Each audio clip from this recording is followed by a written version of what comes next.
Allô, je suis contente de vous voir. Merci beaucoup d'être venu à mon baptême. Ça me fait plaisir de vous partager mon témoignage. Donc, le voici. J'ai grandi dans une famille chrétienne, donc depuis que je suis toute petite, mes parents ont toujours enseigné la bonne nouvelle. J'ai donné ma vie à Jésus lorsque j'étais en maternelle. Étant donné mon jeune âge, je n'ai pas de date précise. Je mélangeais encore les jours de la semaine. Je suis par contre capable de décrire ce moment dans les détails. Ma mère s'apprêtait à nous mettre au lit. Je voulais pas. Comme je savais qu'elle acceptait souvent que je reste plus tard pour entendre une histoire de la Bible, je lui en ai demandé une. Mon intention était de ne pas aller dormir. C'est ce que je visais. J'ai donc mis mes pantoufles préférées pour montrer que je n'étais pas prête tout de suite à aller dans mon lit. Et j'ai fait mes beaux yeux. Finalement, on s'est installé dans le salon. J'étais trop contente, ça avait marché. Assise sur le divan, j'écoutais ma mère raconter l'histoire de la naissance de Jésus, que j'avais déjà entendu plusieurs fois. Mais ce soir-là, ces mots étaient compris d'une façon différente.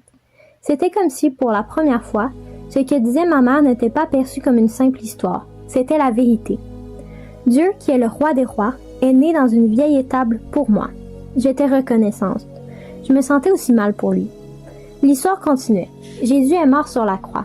Je le savais. Pour moi, je le savais déjà. Mais cette fois, j'en étais profondément touchée. Tout ce que disait ma mère était comme une révélation. Ce soir-là, je ne me suis pas seulement couchée plus tard. J'étais aussi née de nouveau. C'était beaucoup mieux. Dans mon lit, avec le cœur simple et sincère d'une enfant, j'ai reconnu mes péchés et j'ai remercié mon Sauveur de s'être sacrifié pour moi et surtout de m'aimer autant. Enfin, une phrase que j'ai prononcée à ce moment a changé ma vie. Jésus, viens habiter dans mon cœur. Il est juste pour toi. Sa présence dans mon cœur m'a sauvée et m'a aussi changée. La nuit, avant, j'avais souvent peur de la princesse que ma grand-mère avait peinte sur mon mur. J'avais si peur de me perdre dans l'école que j'y pensais tout le temps. J'avais peur de me faire bobo. J'avais peur de m'étouffer en mangeant. J'avais peur chaque jour que le chauffeur d'autobus m'apporte chez lui par inattention. Ou par exprès. J'étais peut-être parano. Bref, j'avais peur de beaucoup de choses, de trop de choses. Mais à partir du moment où Jésus est entré dans ma vie, j'étais en paix avec tout ce qui me préoccupait avant. Je n'avais plus peur parce que j'avais Dieu à mes côtés. Je lui parlais de mes soucis et de ce qui m'avait fait sourire. Quand j'étais contrariée, je priais immédiatement et je me sentais déjà mieux. Je me souviens m'être disputée avec une élève de ma classe et elle m'avait dit « Je vais dire à ma mère ». Et moi, j'avais répliqué avec assurance « Moi, je vais le dire à Jésus ». Depuis ce fameux soir, il est mon unique repère. Par la suite, ma vie n'a pas toujours été rose. À partir de la 2e année du primaire, je n'allais pas bien à l'école. Dès que je franchissais la porte, je faisais des tics. Mes bras étaient avancés et je marchais croche, j'avais les épaules levées. Je savais pas pourquoi je faisais ça. Et j'avais beau tout faire pour arrêter, c'était impossible.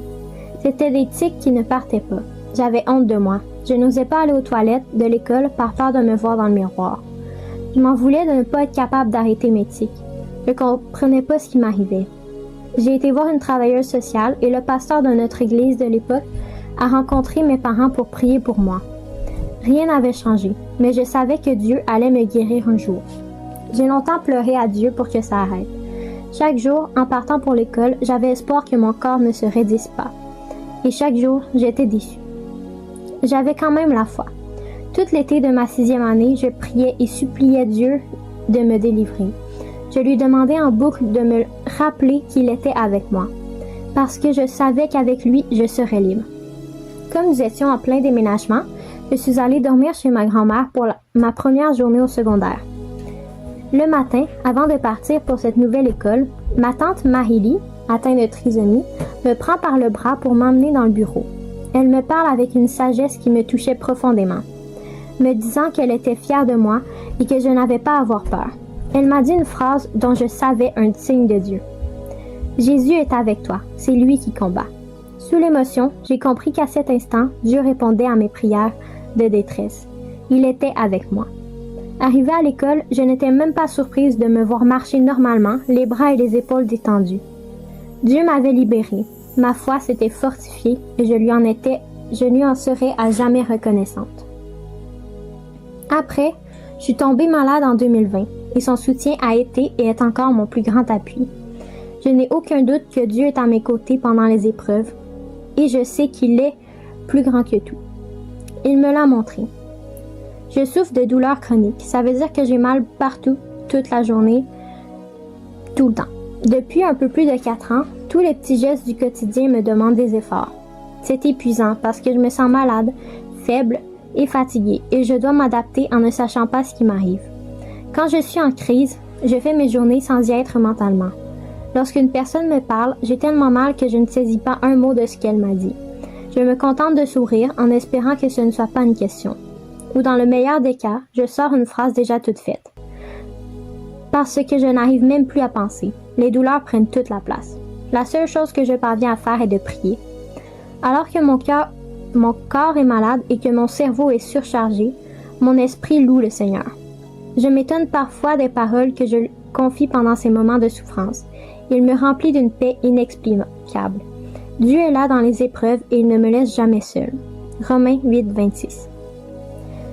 Je sais que Dieu a déjà vaincu et que par ses meurtrissures, je suis guérie.